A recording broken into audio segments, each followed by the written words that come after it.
Hello students, हम laws of motion का study continue कर रहे हैं। इस वीडियो में हम कंस्ट्रेंट मोशन के बारे में पढ़ेंगे, उससे रिलेटेड कुछ एग्जांपल्स करेंगे। कंस्ट्रेंट यानी कुछ रिस्ट्रिक्शंस है, कोई लिमिटेशन है, कोई चीज है जो बदल नहीं सकती। एक्चुअली बेनिफिशियल भी होता है कभी कभी कंस्ट्रेंट का, जो कंस्ट्रेंट आइडेंटिफाई करके उसको लेके एक इक्वेशन बनाते हैं तो एक एक्स्ट्रा इक्वेशन मिल जाती है। राइट, जैसे एक एग्जांपल ले लो कंस्ट्रेंट का। मान लो ये आपका पुली है और इस पुली के ऊपर एक स्ट्रिंग है, ऐसे जा रहा है। राइट, एक इधर वेट है, एक इधर वेट है। मान लो ये बड़ा वेट है, ये 10 किलो है और ये 2 किलो है। राइट।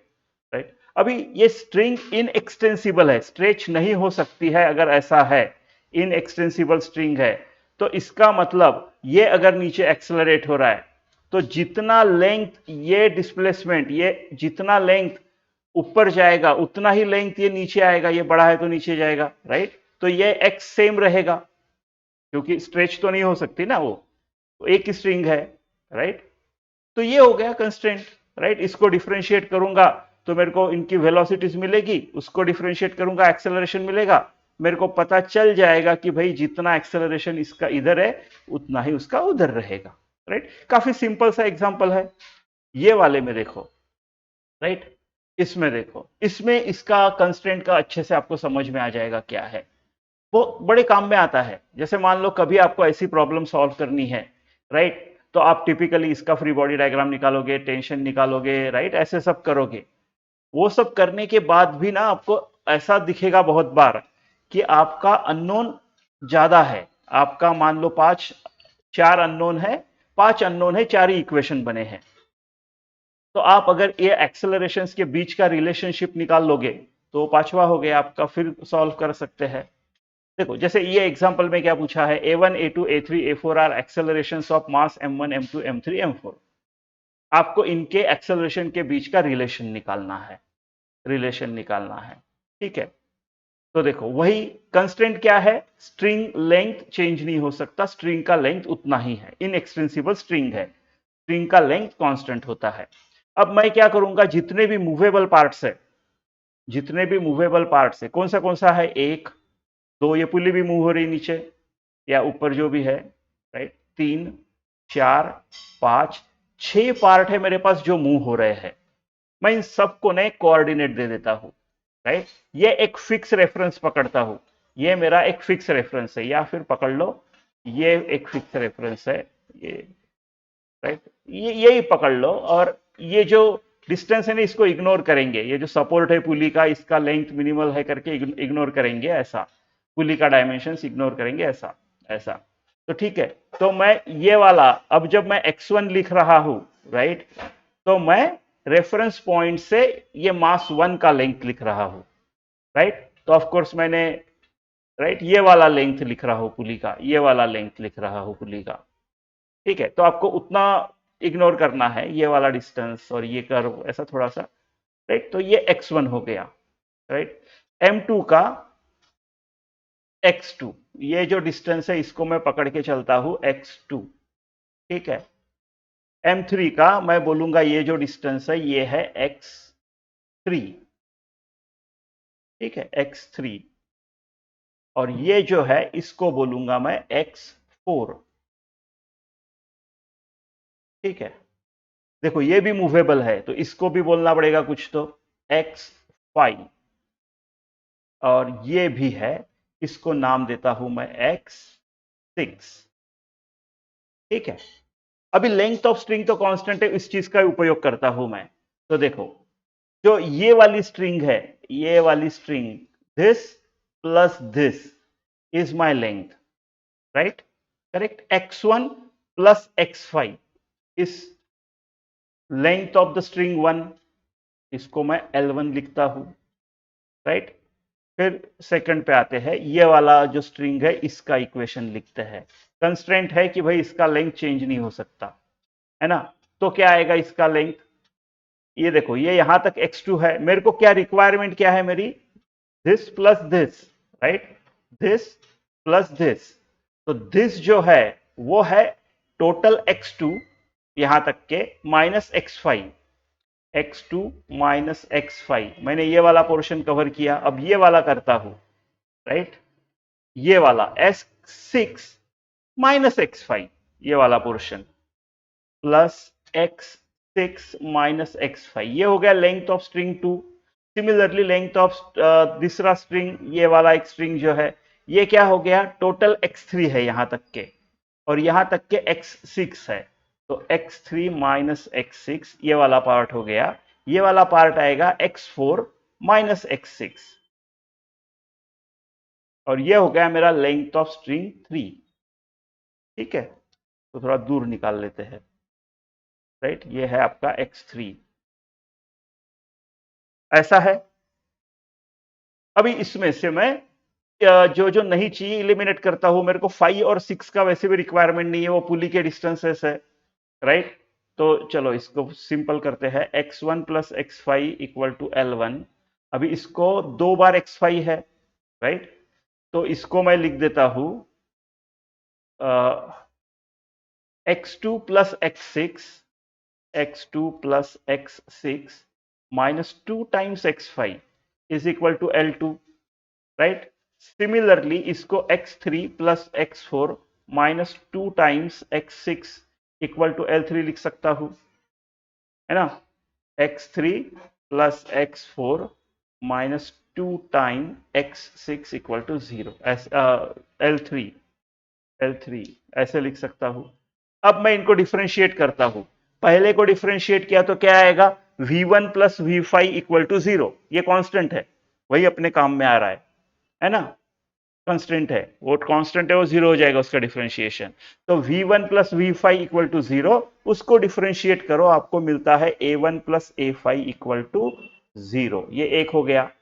सिमिलरली आपको मिलेगा a2 plus a6 minus 2 times a5 equal to 0 और आपको मिलेगा a3 plus a4 minus 2 times a6, ये a5 होगा, ये a6 इक्वल टू 0। अब 6 को निकाल देता हूं, 5 को या 6 को निकाल देते हैं। राइट, तो a5 is equal to minus a1 यहां से, तो इसमें डाल देता हूं a2 plus a6 minus minus plus 2a1 equal to 0। इसमें से a6 निकाल के यहां डाल देता हूं या फिर इसमें से a6 निकाल के यहां डाल दो, कैसे भी।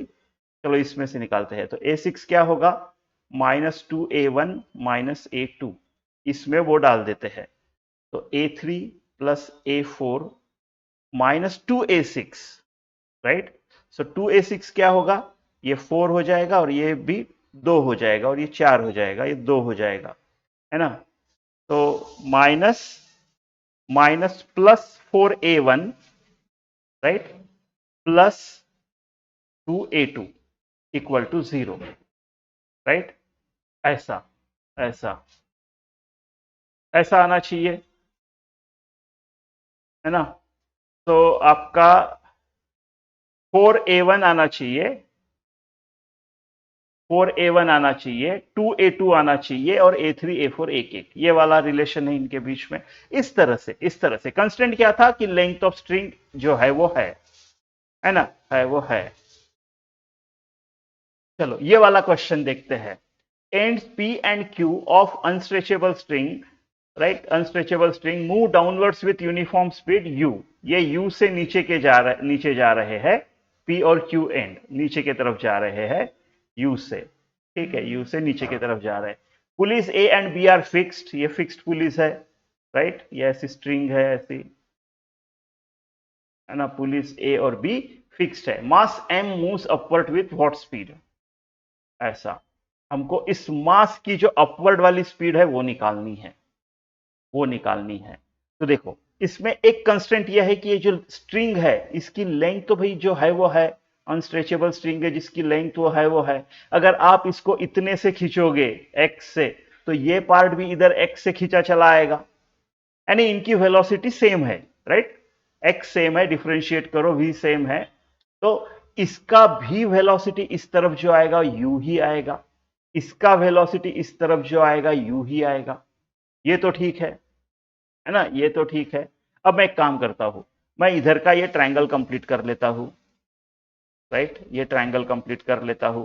मेरे को इस डायरेक्शन की वेलोसिटी चाहिए, मान लो v है तो ये चाहिए मेरे को। ये चाहिए मेरे को। ठीक है, अब मेरे को एक पाइथागोरस राइट एंगल ट्रायंगल दिख रहा है, पाइथागोरस थ्योरम लगा देता हूं। इसको बोलते हैं y, राइट, इसको बोलते हैं y। ठीक है, और इसको बोलते हैं x। चलो, और इसको बोलते हैं सम c। z बोल दो ना, x y c कैसे ठीक नहीं लग रहा है ना, z, x y z। तो मैं क्या लिख सकता हूं यहां पे, अभी मैं बोल सकता हूं x square is equal to z square plus y square, लिख सकता हूं यहां पे, राइट। अभी डिफरेंशिएट करता हूं, देखो डिफरेंशिएट करोगे तो आप बोलोगे अरे दो के बीच चाहिए थे, तीसरा कहां से आ गया। हमारा फायदा ये हो रहा है कि ये कांस्टेंट है, ये बदलेगा नहीं है, ये कांस्टेंट है, राइट। ये बदलेगी, ये ऊपर जाएगा, ये थोड़ी देर के बाद ऐसा हो जाएगा, तो ये बदली, ये बदला, राइट। वेरिएबल है दोनों, ऐसा हो जाएगा, ऐसा हो जाएगा, बट ये नहीं बदल रहा है। ये जब ऐसा हो जाएगा, राइट, तभी भी ये उतना ही रहेगा। तो आपका z कांस्टेंट है, तो आपका 2x, मैं विथ रिस्पेक्ट टू t कर रहा हूं डिफरेंशिएट, है ना, 0 2y dy by dt, right. आपका dx बाय dt इस डायरेक्शन में अगर x है तो वो u है फिर कंस्ट्रेंट, राइट। तो dx बाई dt आपका u हो गया, so 2x u is equal to 2y, और dy बाई dt मेरे को चाहिए v, राइट। ये डिस्टेंस y है तो ये v है, ये चाहिए मेरे को v निकालनी है ना। तो v जो आएगा वो आएगा u इंटू 2 गया x बाय वाई। अभी x बाय वाई क्या है, यहाँ पे ये थीटा दे के रखा है इन लोगों ने हमको, तो x बाय वाई पता चल जाएगा क्या है x by y, right. Cos theta is equal to y upon hypotenuse x, तो ये 1 अपॉन कॉस थीटा हो गया x बाय वाई, जो कि मेरे को चाहिए। तो मेरी v क्या हो गई, u into 1 upon cos theta, यानी u अपॉन कॉस थीटा, आपका ये वाला आंसर है ना, इस तरह से। चलो ये क्वेश्चन देखते हैं। Calculate the time taken by 8 kg box to strike the ground from starting from rest, the string is massless, pulleys are smooth. देखो, राइट, इसको हम फ्री बॉडी डायग्राम से निकालेंगे। इसमें कंस्ट्रेंट क्या है कि ये लेंथ, स्ट्रिंग एक ही है, उसकी लेंथ चेंज नहीं होने वाली, राइट। देखो, ये mg नीचे की तरफ है, इसको टेंशन T ऊपर की तरफ है, ये एक्सेलरेट होगी ऊपर, राइट। अगर वो नीचे 8 kg नीचे हिट करेगा, उसके लिए कितना टाइम लग रहा है, यानी ये नीचे आ रहा है तो ये ऊपर जा रहा है। मान लो इसका एक्सेलरेशन a है, ठीक है, a है। अब स्ट्रिंग तो एक ही है, सेम स्ट्रिंग सेम टेंशन, इधर भी T इधर भी T, बराबर है, ऐसे है। देखो, अब ये जो है इसमें कितना टेंशन आएगा, किस टेंशन से ये स्ट्रिंग, जो बड़ा वाला स्ट्रिंग है, ये इस 8 kg बॉक्स को अपने तरफ खींचेगा, ये 2T होगा, ये 2T होगा, क्योंकि ये मासलेस पुली है, मासलेस पुली है, यानी इस पुली के ऊपर नेट फोर्स 0 आएगा। अब मास ही नहीं है, F equal to m a 0 आएगा, राइट, 0 आएगा। तो इसका मतलब F नेट अगर 0 है, बिकॉज दैट इज मासलेस, तो इस रीजन से, राइट, एफ नेट अगर 0 है तो ऊपर के forces should be equal to नीचे का फोर्सेस, तो ऐसा 2T आएगा, राइट। इसका 8G नीचे आएगा। इसका एक्सेलरेशन, राइट, अगर ये ऊपर जा रहा है तो ये नीचे जा रहा है, ठीक है, कितना आएगा, क्या इसका एक्सेलरेशन a आएगा। कंस्ट्रेंट देखो आप, स्ट्रिंग एक ही है, और ये दोनों मिलके जो डिस्टेंस कवर कर रहे, ये अकेला कर रहा है ना। अगर आपने मान लो ये x डिस्टेंस से ये ऊपर गई है, तो ये x बाई 2 से ऊपर जाएगा, और ये x बाई 2 से, तभी तो टोटल मिला के उतना हो गया ना, राइट। ये भी नीचे आएगा, ये ऊपर जा रहा है, ये भी नीचे आएगा, ये भी नीचे आएगा, ये x बाई 2 नीचे आएगा, ये x बाई 2 नीचे आएगा, है ना। ये वाली स्ट्रिंग उतने से नीचे, ये वाली स्ट्रिंग उतने से नीचे, टोटल स्ट्रिंग, राइट, जितनी ऊपर उतनी नीचे, स्ट्रिंग की लेंथ फिक्स है, स्ट्रिंग जितनी ऊपर उतनी नीचे, स्ट्रिंग की लेंथ फिक्स है, ये कंस्ट्रेंट है। तो इस हिसाब से ये जो एक्सेलरेशन होगा ना, ये a बाई 2 होगा, राइट, क्योंकि ये दोनों मिला के स्ट्रिंग और पुली एक साथ नीचे आएगा ना, तब ये 8G नीचे आएगा, ये 2 ऊपर जाएगा, ऐसा a बाई 2 आएगा। ये है इस प्रॉब्लम का क्या बोलते हैं मेन। बाकी तो अब फ्री बॉडी डायग्राम लगाना है, तो इसको अगर फ्री बॉडी डायग्राम लगाओ 2 kg वाले को, तो क्या आएगा t minus m g is equal to 2a। ठीक है, t और ये कितना 2 यानी 20 इक्वल टू 2a। जो मेरा टेंशन आ जाएगा वो कितना आएगा 2a प्लस 20। ठीक है, फिर इसको लगाते हैं 8 kg वाले को। अगर इसको लगाऊंगा तो क्या आएगा 8g minus 2t this time is equal to 8 into इसका एक्सेलरेशन a बाय 2 है। 80 माइनस 2a प्लस 20 ऊपर से रख दिया इसको is equal to 4a। 80 minus 4a minus 40 equal to 4a। 8a is equal to 40। A जो लिखा है मैंने वो 5 है, 5 मीटर पर सेकंड स्क्वायर है। बस अभी कितना टाइम लगेगा, है ना, a/2 के एक्सेलरेशन से 8 kg वाला स्टार्टिंग फ्रॉम रेस्ट 20 सेंटीमीटर के लिए कितना टाइम लगेगा। तो 20 सेंटीमीटर u0 है starting from rest, half 80 square, a नहीं a/2, ये a/2 से जा रहा है, a/2 t स्क्वायर मिल जाएगा। t स्क्वायर क्या आ जाएगा मेरा, अभी देखो करते इसको, ये 4 और ये कितना 0.2 है ना, तो 8 0.8 आ जाएगा ये, डिवाइडेड बाय a मेरा 5 आया है।